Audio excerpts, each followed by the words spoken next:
I invite you to open your Bibles and turn with me to the book of Exodus. The book of Exodus. It's the second book of the Bible. Exodus chapter 34. And we're well into this series that we're doing for a few months here called I Am Who I Am.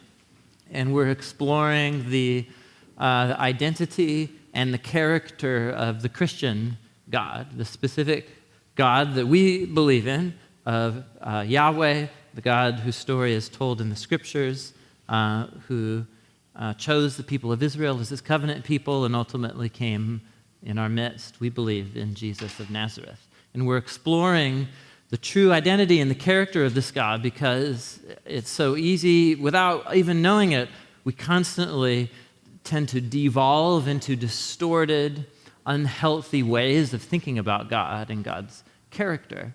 And just like, you think in any relationship or friendship that you have where, have you ever had a situation, actually, maybe you've done this before, where you have a friend and there's some tension, there's some issue you're working out, and you are playing through the conversation that you need to have with that person, and you answer on their behalf in this little theoretical conversation in your head? You guys know you've never done this.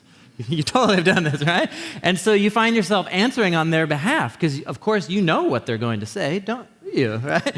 And then, and what are you basing that off of? You're basing that off of your knowledge of their character. And then, of course, when you actually go and have the conversation, half the times you're way off base and they're totally like they didn't say what you thought they would and they're more awesome than whatever. And so that's what we're getting at here. We start relating and thinking about and connecting to Jesus or to God in ways that are actually not true to who God really is. And so we're taking months to just go at this from every different facet so that we can actually know truly this one that we say we're relating to. And so Exodus chapter 34 contains, we're spending 2 Sundays on it. This is the second. This is the longest, most dense description of God's character anywhere in the whole Bible. It has the most descriptions of who God is and God's character all packed into just a couple lines right here. It's the longest, most detailed description of God's character in the whole Bible. Exodus chapter 34, verses 6 and 7. We'll just read it aloud here. And he, that is Yahweh, passed in front of Moses, proclaiming, Yahweh, Yahweh, the compassionate and gracious God, slow to anger, abounding in love and faithfulness, maintaining love to thousands, yet forgiving wickedness, rebellion, and sin. Yet he does not leave the guilty unpunished. He punishes the children and their children for the sin of the parents to the 3rd and the 4th generation.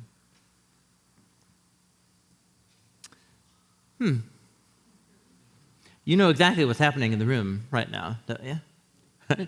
So our hearts were warmed by verse 6 for sure. We're loving that. We're like compassion and grace and patience and love and faithfulness. And we're getting stoked on verse 7, love and forgiveness and so on. And then punish guilty children, run away, stop it, no, right? Come on, that happened. That just happened to most of us right now, right? When I read this aloud. And this happens to us a lot when we read the Bible. It's like, whoa, this was so awesome, and then bad ending. I don't know. What? So what's happening here? First of all, the language of these verses is difficult, and it's actually pretty unclear, I think. It's capable of a few different interpretations, which we'll talk about. But I think at the core, this verse, we're excited about verse 6. We're stoked on Yahweh's mercy and love and compassion and so on. And then we get to verse 7 about something about punishment, and we're like, no, I don't like that. I want to cry right now. And so here's how I would depict, I think, the challenge of what's going on here. We have 2 character traits of God. Verse 6 is very clear, and in verse 7 too. He abounds in love and faithfulness. He maintains love to thousands and so on. And so you have this, and we like this. This makes us feel good. And then you get to the latter half of verse 7, and we're all of a sudden, you could use different words to describe this. I'll use the word God's justice. But you could also use God's judgment or his wrath or something like that. And these are two parts of God's character that I think just really befuddle most of us. Or we might affirm both of them, but how they actually work together. Or I think most of us, we tend to just kind of think of God as one or the other, or if he's both, one trumps the other, or something like that. I think most of us are just puzzled. And this isn't just a theoretical puzzle, this is a relational challenge for us. Like, how do you relate to someone who you think is loving most of the time, but then you're like worried about what they're doing when nobody's watching, or something, punishing children? That's weird, and so on. So, you know what I'm saying? So how do we go at this? And that's what we're going to do this morning. So how do we go at this? First of all, there's one core skill that you have to develop when you're learning how to read the Bible. If the Bible is God's revealing his story and his name and his identity and character to us, we have to just pay serious attention to the form that it takes. And here's something very interesting about the way God is described in the Bible. You will almost never find passages in the Bible that engage, Josh mentioned this last week, in kind of abstract speculation about God's attributes of being like everywhere present, or is he changeable, or he's the uncaused cause, or this kind of Greek philosophical ways of thinking about it. It's just totally absent in the Bible. And there's none of that. What you do find is the primary way the Bible is trying to reveal Yahweh's character to us is through narrative and poetry, through stories and through poems. Now just stop and think about that. And we might even say, well, this wasn't like verses 6 and 7, it was a list of attributes. Exactly, that occurs right smack in the middle of a really important story. A really important story. In fact, I would argue that you can't really grasp the full significance of verses 6 and 7 if you haven't really sat down with a cup of tea and thought about the story that you find this description in. Turn back just 2 pages to Exodus 32. I just want to point something out to you. So this self-description of Yahweh occurs right smack in the middle of the story. And if you look at chapter 32, Exodus 32, just if you have like chapter titles or chapter headings or something, what's going on in Exodus 32? What story is this? The story of the golden calf. If you don't know the story, it's a crucially important story in the plot line of the story of the Bible so far. And I have to summarize it, or else verse 7 that we read that makes us want to cry and go home will remain impenetrable to us. But if you really think about what the story that leads up to what Yahweh says about himself, it all kind of starts to fit into place here. So Yahweh's delivered the people of Israel out of slavery in Egypt. And it was an act of sheer mercy and grace, keeping his promises to Abraham. He redeemed them out of slavery. And he brought them through the wilderness to the foot of a mountain. What's the name of this mountain? So it's Mount Sinai, and that's where this story takes place. And Yahweh, I don't know why I'm looking up right now, but I'm thinking, so they're at the foot of a mountain. So I guess mountains are tall. And Yahweh appears to Israel personally in the form of this cloud and thunderstorm that settles on top of the mountain for a long, long time. And he reveals himself to them. I'm Yahweh, you're my people. I rescued you. I loved you. I'm committing myself to you in a covenant. Don't go after the other gods. I'm Yahweh, the God that rescued you. The other gods, as Josh said last week, it's a really apt image. The other gods are pimps, and they will use you, never give you what you really need to flourish as a human being, and they'll spit you out. Don't go after them. I'm Yahweh. I rescued you. I've already showed you that I'm committed to you. And so the first request or command that he gives them in the 10 Commandments is, I'm Yahweh, your God. Don't go after the other gods. Don't try and represent me with some image or idol and try and worship me the way that the other nations worship their gods. It's the first request that Yahweh makes. And what is the first thing that they do? 40 days go by after the 10 Commandments, and Moses is up with Yahweh on the cloud and so on, and what do the people do? It's 40 days. The cloud is still hanging out on top of the mountain. And what do? Exodus 32. They do exactly what Yahweh asked them not to do. And so they're like, Moses, we don't know what happened to that guy. And so Yahweh, who's this Yahweh? He's in a cloud up there. It's kind of weird. And so, here's the thing that we could do. Let's make a little molten calf out of our gold earrings and so on. That's a great idea, you know? And so that's what they do. That's totally what they do. And that's not the only thing that they do. So they represent Yahweh with this little molten cast calf that they make, but then they begin this huge religious festival to it. It's a big party, and if you read the story, in verse 6 it says they eat and they drink, so they fill their bellies, get hammered, and it says, some of our translations have, and they rose up to play. Or others of your translations have, they rose up to engage in revelry. And what they're trying to do is be polite. That's what our English translations are doing, because the word that's used here has sexual connotations right through it. And we're thinking, it's weird, you make a calf, a whole bunch of people have this festival worshiping the calf that represents Yahweh, and then they get plastered, and then they have sex. Like, what is going on here? That seems odd to us. But where would these people get the idea that this is how you should worship a god? Well, where has this family been living for 400 years? They've not been worshiping Yahweh for 400 years. No way. He's revealing himself to them because they don't know who this God is anymore. And so here's what the tragedy of this story is. Yahweh's just revealed himself to them, and their first effort to actually try and worship him, they go about worshiping him as if he's just another Egyptian or Canaanite deity.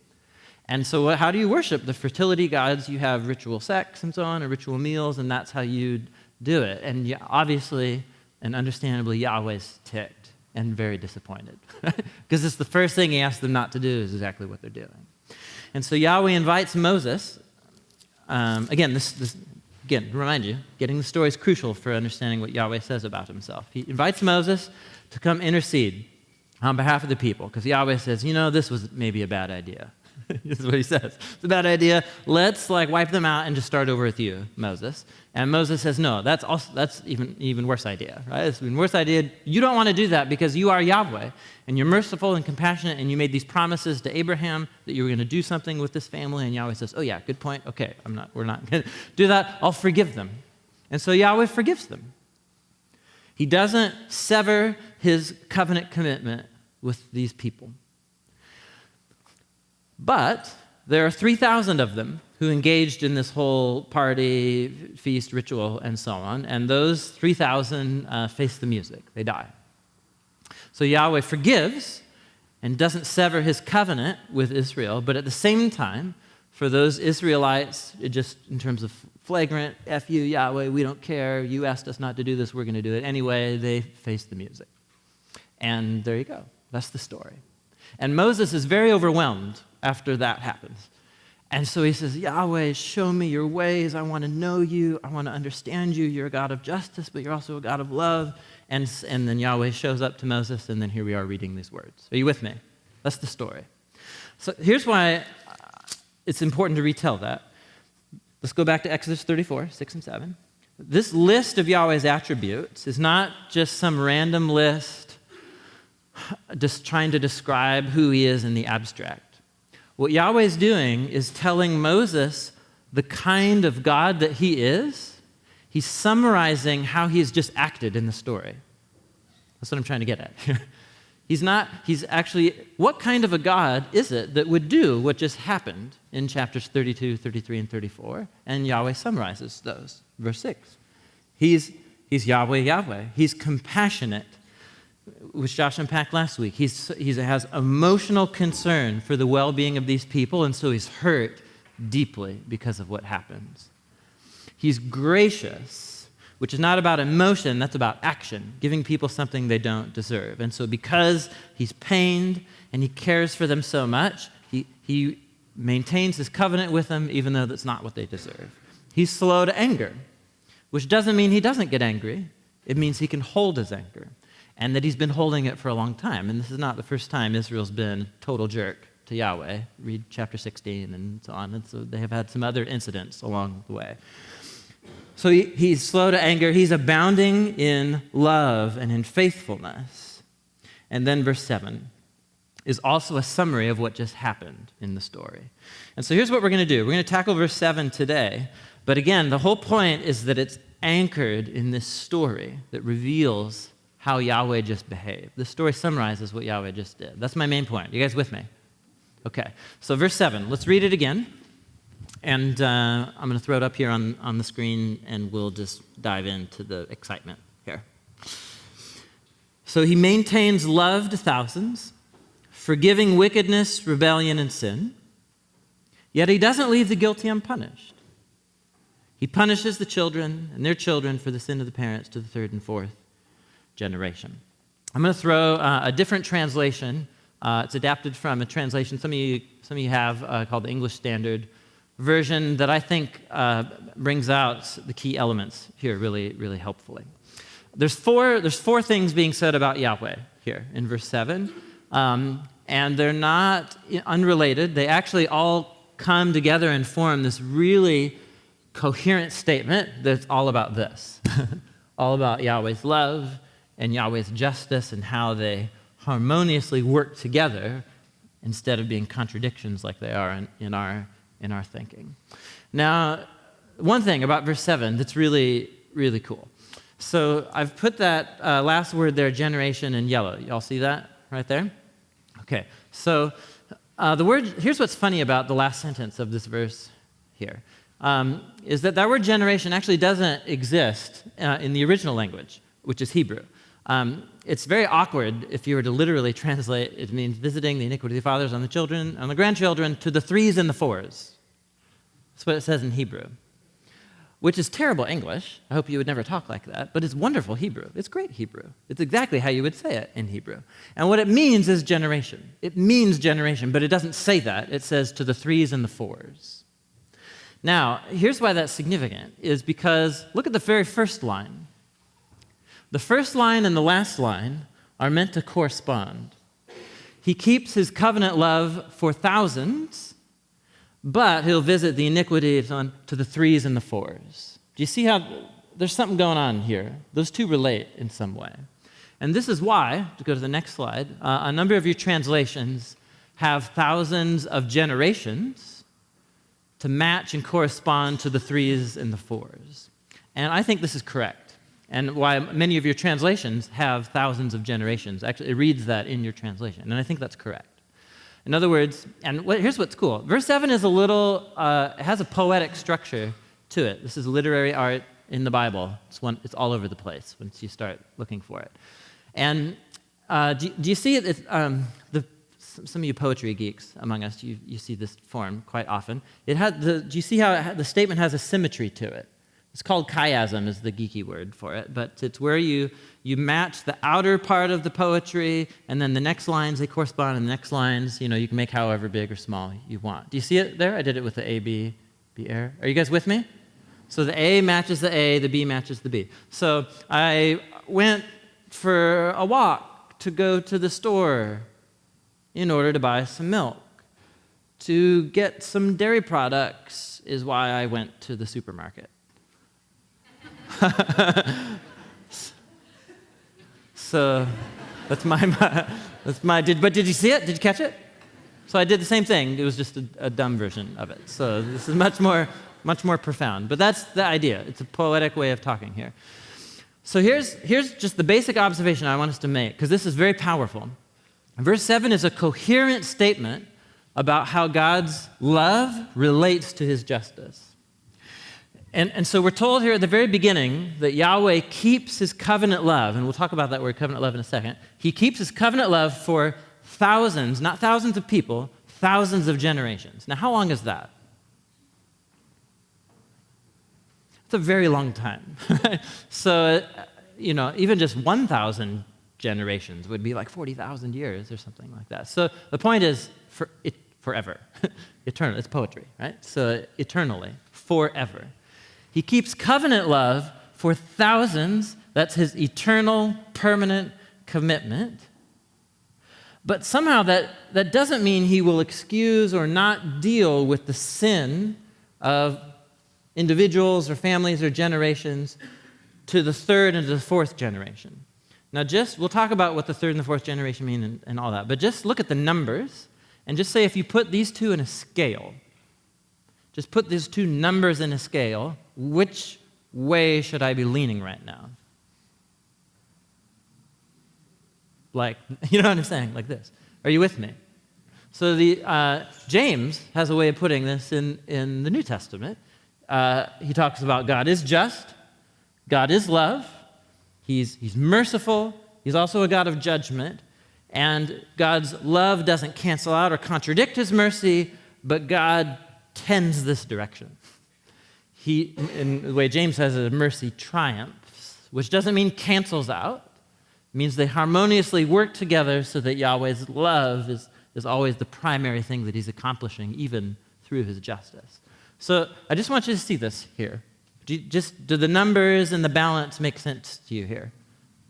So if your vision of God is that he's primarily out to get you, and he's primarily like detention police and monitoring your behavior so that he can catch you, that's a distortion of God's character.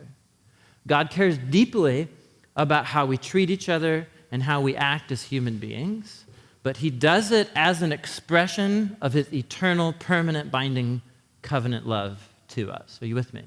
Yeah. So this is key. All right, and we'll come back to that basic point here. So God tends towards mercy, which of course you see in the story already. If he wasn't like this, he would have just ditched Israel and began with Moses, just begin the story all over again, right? But he didn't do that because he's committed to covenant love for thousands. So here's what I want to do. I want to work through these 4 movements of verse 7 and see how they tie all together here, and we'll just see what happens. You guys with me? Okay. So he keeps his covenant love. Some of your translations have, for that first line, steadfast love or loving kindness. Some of your translations just have the word love, which it is fine. It's fine, but you have to think things through. The Hebrew word that Yahweh uses here, it's the word chesed. It has the KH, which is the clearing your throat letter. Chesed. Want to say it with me? Chesed. It's good. Well done, class. So, chesed. Now, chesed, it's a very difficult concept to translate into any language. Chesed, so love, here's our problem with our word love. Love is a frustrating and virtually useless word in the English language, right? As I say, because I can say I love pizza, I love Star Wars, and I love my wife. And if it means the same thing in all of those sentences, I have real problems in my relationship with my wife, right? If it means the same thing. So we use the word love to talk about preference or like, but then also to talk about like the most important relationships in our lives, right? And our commitment and our affection to those people. And so what an unhelpful word. Why not just have 2 or 3 words, right? So, but we use this clunky one instead. So, and in American English, love refers primarily to an emotion. It's something that you feel. And that's not the case in the scriptures. Chesed is about a commitment or covenant. This is my little abbreviation for covenant right here. And so it's, in the Bible, God's love, and when humans show chesed, it's about action, not a feeling that you have. It's action that I do that seeks the well-being of another person, regardless of how they respond to me. Why on earth would I do that? Because I made a promise, dude. I made a promise that that's how I would behave. And do I feel like seeking this person's well-being? Married people in the room, do you always like the person that you said that you would love on your wedding day? Do you always like that person? No chance at all. No way. Not only, I mean, sometimes you straight up dislike them a lot, right? But that's the whole point. And so Yahweh, it doesn't mean that he's happy with what we're doing all of the time. In fact, that's the profound thing of what's going on right here, is that Yahweh has eternally, for thousands of generations, bound himself permanently in a covenant commitment with people that he knows are deeply flawed and deeply selfish. Are you with me? That's what it's saying right there. So some of us, we've had a scenario like this maybe with friends or a family member where, and don't say their name or anything, but you've had this experience where you watch someone that you care about and they're really awesome, and then they end up like getting hitched to total scoundrel, something, and you're just like, why? It's just, what are you? You're signing up for a lifetime of grief, right? Because you're binding yourself in a commitment to someone, and it's going to go horrible. It's going to go horrible. And that's in like a sad, tragic example. But so there's also something I tell couples that when I do weddings too, right? So you might say, oh, it's kind of a downer. But it's really important. The easiest day to make a covenant, permanent, lifetime commitment to somebody is what day? This is the first day, your wedding day. That's the easiest day to sign your life away to this person, right? And so here's what it means. If you're signing your permanent commitment to seek this person's well-being when you feel like it and when you do not, it means you are signing yourself up for a lot of conflict and resolution and tension in this because you're flawed human beings. And this is exactly what Yahweh's committing himself to. And he knows it. He knows what he's signing up for when he binds himself to these people. He even says it multiple times. Man, you are stiff-necked people. Can't believe. Yeah, but here we are. I'm Yahweh. And so this is what I do because this is who I am. I keep my covenant love perpetually. Now that raises the question then, okay, so if Yahweh is going to keep his covenant commitment eternally to really flawed, screwed up, sinful people, what is he also signing himself up for in this relationship? And we might say grief, right? But what he says is this: forgiving iniquity, transgression, and sin. How is Yahweh going to maintain permanent covenant commitment to people that he knows are going to be totally faithless and turn away from him? How is Yahweh going to maintain that covenant commitment? And what does he say right there? By forgiving them. Forgiving them. And forgiveness is not something that comes apparently reluctantly out of Yahweh. It flows from his being because that's just who he keeps his promises. Therefore, when the other side of the covenant relationship breaks the promise, I'm ready to forgive. I'm ready to forgive. Now, there's a lot going on here in this word too. So the Hebrew word for forgive is this one right here, which you can say it, N-A-S-A, which how do you all want to pronounce that? You want to say NASA, right? But don't say NASA. Don't say that. Say nasa. Nasa, yeah. Now here's what's great. If you're interested in learning Hebrew, this is a really easy word to memorize because nasa means to pick up or to carry. Nasa. Here I am nasa'ing right here.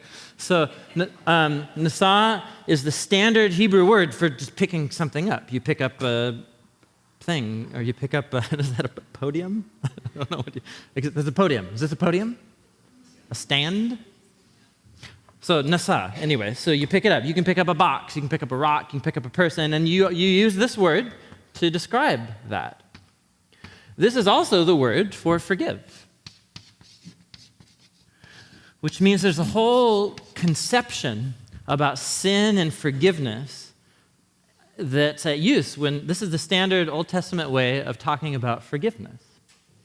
So the scriptural vision then is when if I'm a human being made in the image of God, here I am. I'm made for a purpose, to exist in covenant relationship with my Creator and to express that by love and covenant faithfulness to the human beings that are around me here. And when I fail to be that human being that God has made me to be, or that my moral conscience, even apart from God or anything, just my moral conscience can instruct me to a certain degree of what's an appropriate or inappropriate way to be a human being. It fails us a lot more than we like to think, but it's there, and it is guiding us a lot of the time. And so when we fail that way, when we do wrong, right, when we commit moral wrong, the Scripture's vision of what's happening there is not that it's just this kind of slip and then that wrongdoing floats off into the world or something. The Bible's view of sin is very insightful and profound. It's that when we commit moral wrongdoing, we're actually doing something that creates a real thing out there in the world now. It's like when we sin, it's like heaving this big rock out into a pool that creates a splash. And then that splash has ripples that's going to go off, and the energy of that hurt or that wrongdoing is going to go, and it's going to start to bounce off of other people and affect them, and it'll bounce off of them.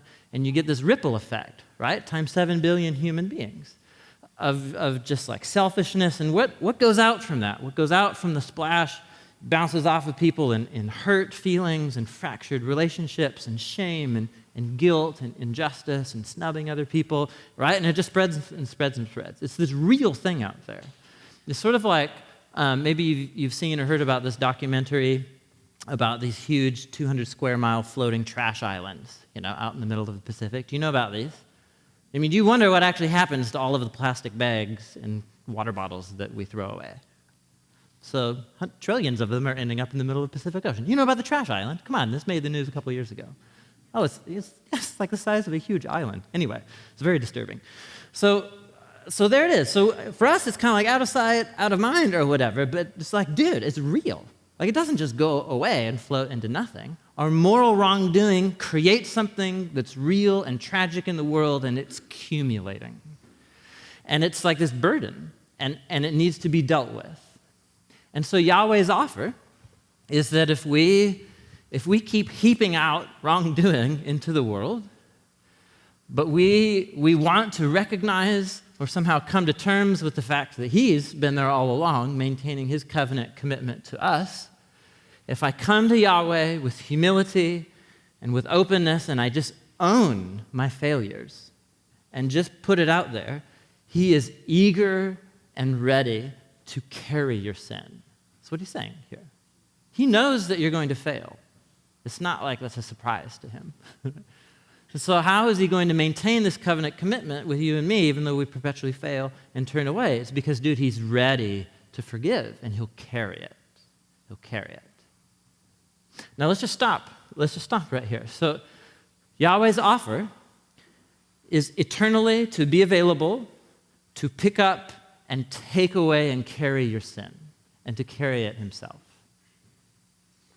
Some of us say we believe that, but you don't actually believe that. And you know you don't believe it when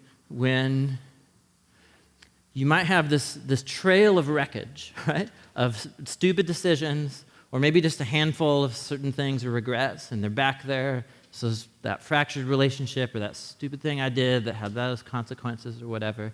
And it's just, it's always going to be there in your story. That's part of your story.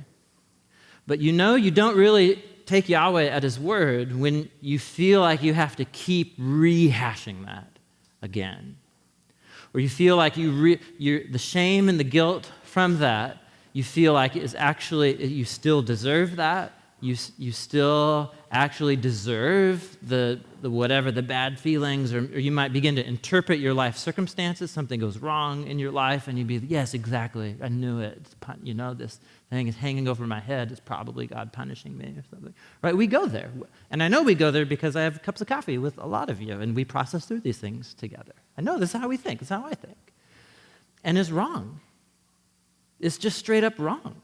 We're dishonoring what Yahweh is telling us about himself, which is that if we turn to him with our failures, he is right there to take away your sin.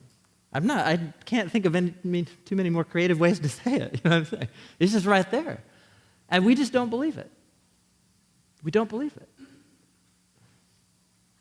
It might be the most significant step of faith for some of us to take, to actually believe that we're forgiven. And it's very difficult for some of us. But this is what Yahweh is putting in front of you. He's right there to meet you and to carry your sin.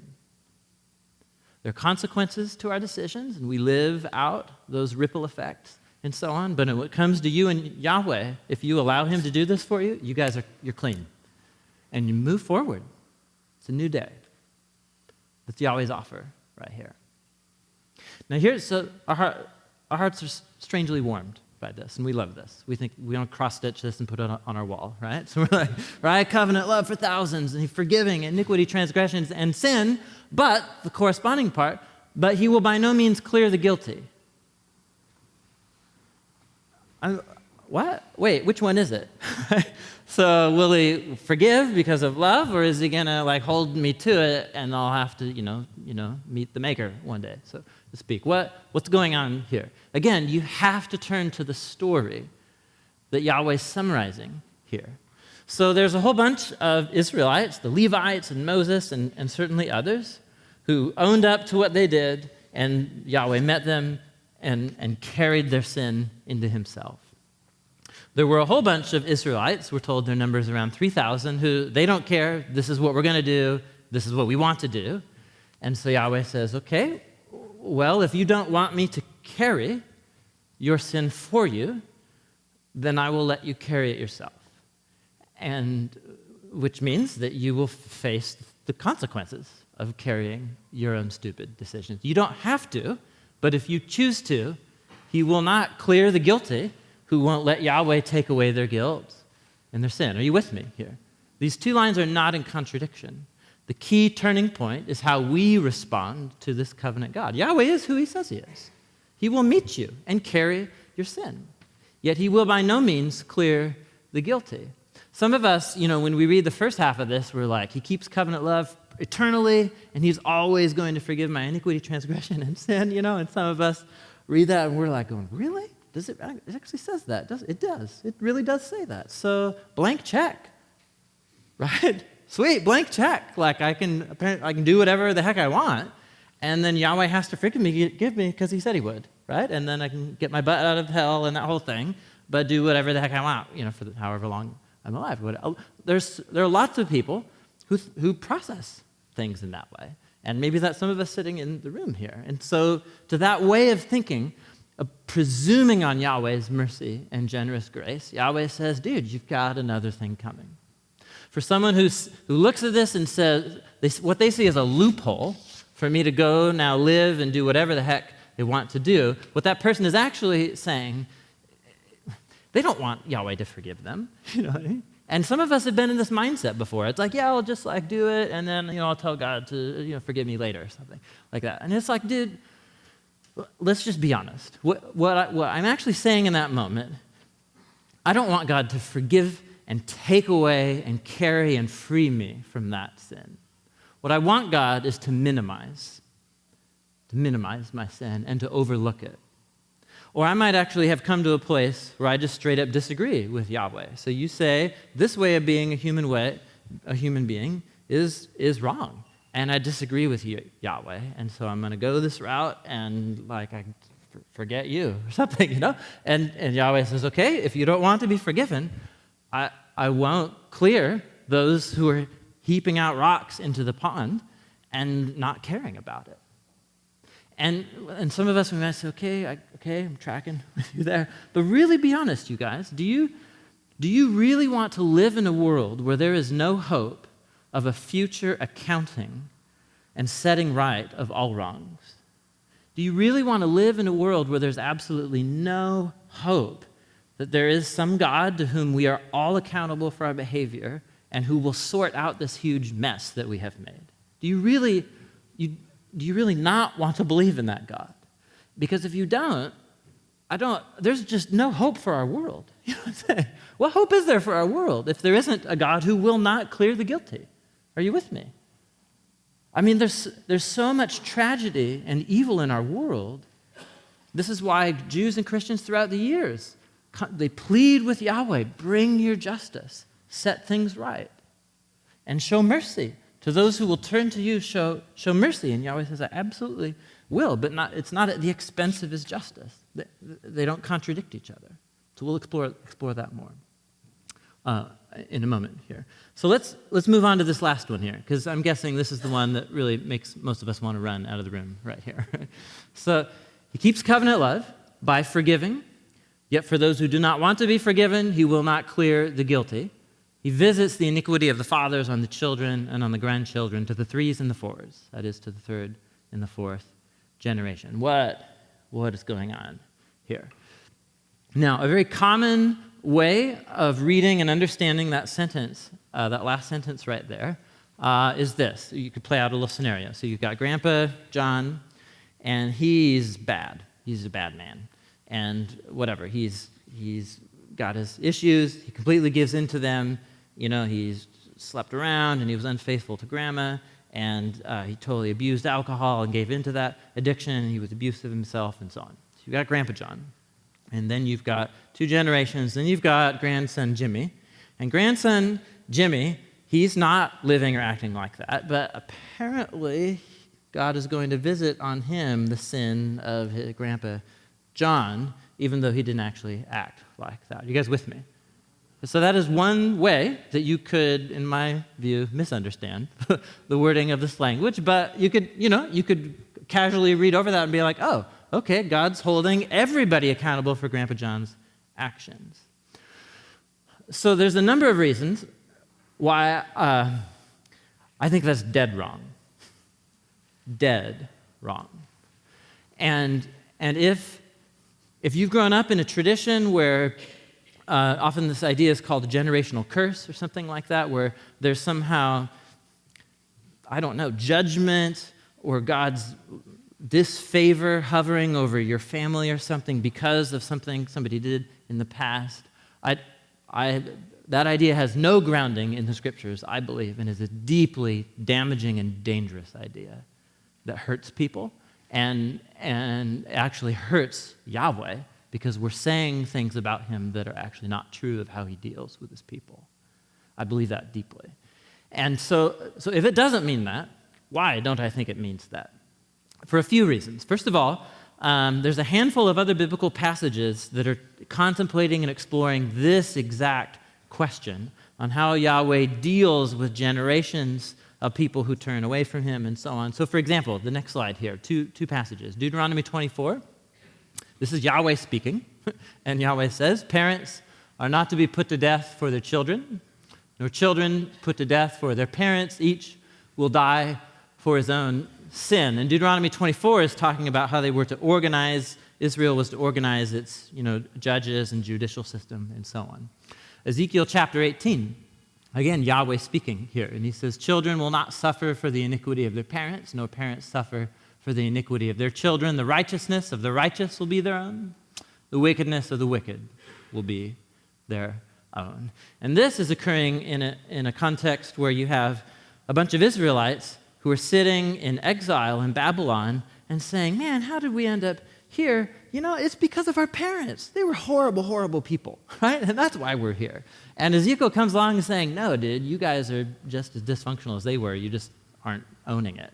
That's what he's saying here. Yahweh holds each generation accountable. So it could be that what Yahweh says about himself here and what Yahweh says about himself in Exodus is a total contradiction. He's talking out two sides of his mouth. That's possible. I don't think that's likely. So let's go back to verse 7 here. So I think the most likely understanding of what Yahweh is saying here, it begins with the 3s and 4s. There's a couple proverbs in the book of Proverbs where the poet says, there are 3 things in the world that I just don't understand. Even 4 that are really puzzling to me. Have you read those Proverbs before? They're in chapter 30. And there's actually a whole bunch of them. He says, there are 4 things that are really bad in the world. 3 things that are bad and 4 things that are even worse, and so on. It's a Hebrew saying. To say 3 and then 4, it's a little Hebrew turn of phrase. The prophet Amos, in Amos chapter 1, and he's taking on and listing all of the horrible things that Israel and the nations are doing, and he begins every one of his accusations. He says, for 3 sins of Israel, even for 4, I'm going to hold them accountable, and so on. And you're like, well, wait, which is it, 3 or 4? And it's like, no, you're missing the point. It's an idiom, which means whatever number of things they did wrong, Yahweh's going to hold them accountable. And I think that's exactly what it means right here, is what Amos means by using this phrase right here. In other words, Yahweh is eternally committed to love and forgive those who turn to him perpetually and eternally. However, Yahweh will visit his justice on whatever number of generations that he needs to hold people accountable. Now, who is Yahweh holding accountable? He's holding people accountable for the sins of the fathers. Can you think of a story where you have children perpetuating the sins of their fathers? Oh, right, like the one that we just read. Right? Like it happened in Exodus chapter 32 that these words are summarizing. Are you with me here? In other words, you have to read the words in light of the story.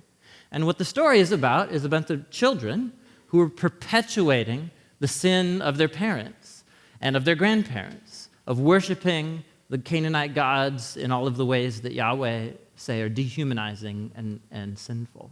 And so I think that's exactly what Yahweh is getting at here. He keeps his covenant for thousands by forgiving them, yet he won't do so at the expense of his justice.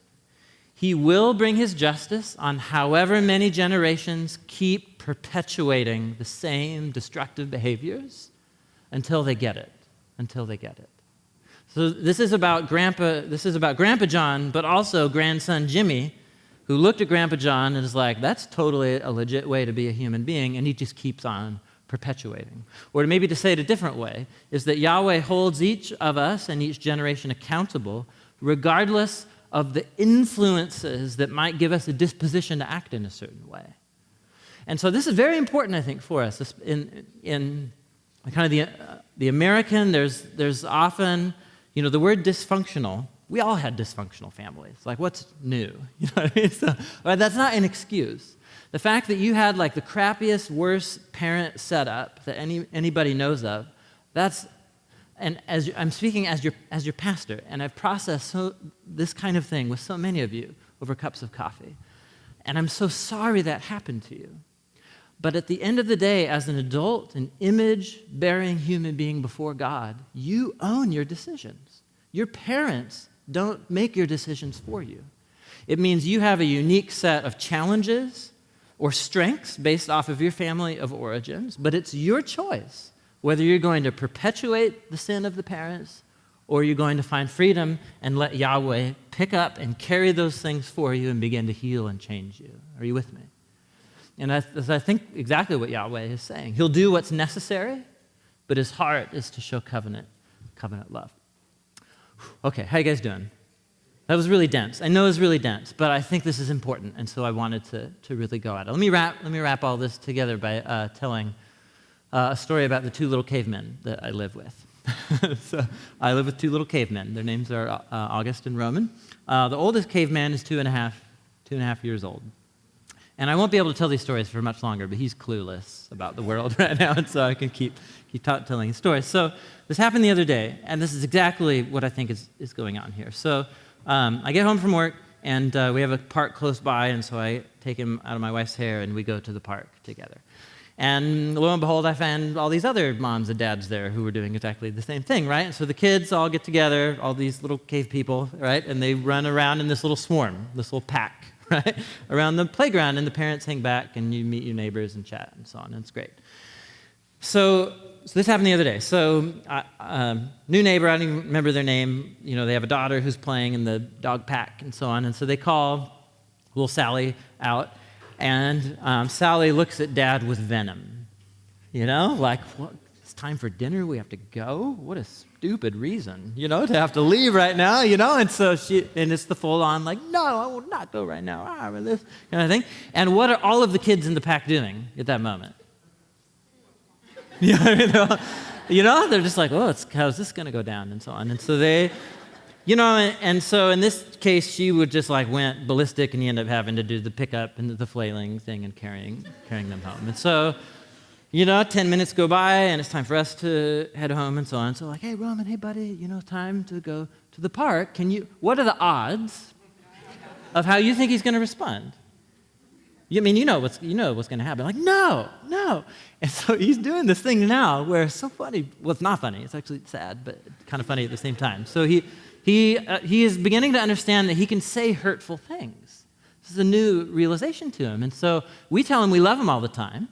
And he says that he loves us. And so he's now understood that if he says he doesn't love us, that's like a sting. That will hurt, right? And so when we cross his will, come to dinner or something like that, there'll be this thing, he'll be like, I do not love you. No, I do not love you. And so we're like, okay, all right, it's going to be one of these scenarios. And so you got to dive in, and I'm talking to him, and it's not going to work. And so, it's one of the very unpleasant 2 blocks home, or whatever.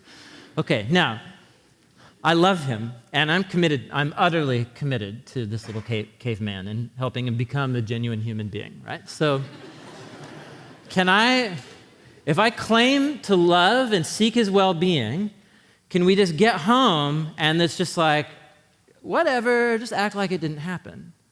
Like we need to sort out what just happened, right? If I love him, I know that this is a destructive way of dealing with negative emotion and disappointment, and he can't perpetuate this. Like, we have to deal with this. And so I need to somehow find a way to bring justice so that he can see there's consequences. That's not an appropriate way to behave. Right now, that's 2 minutes in the rocking chair timeout.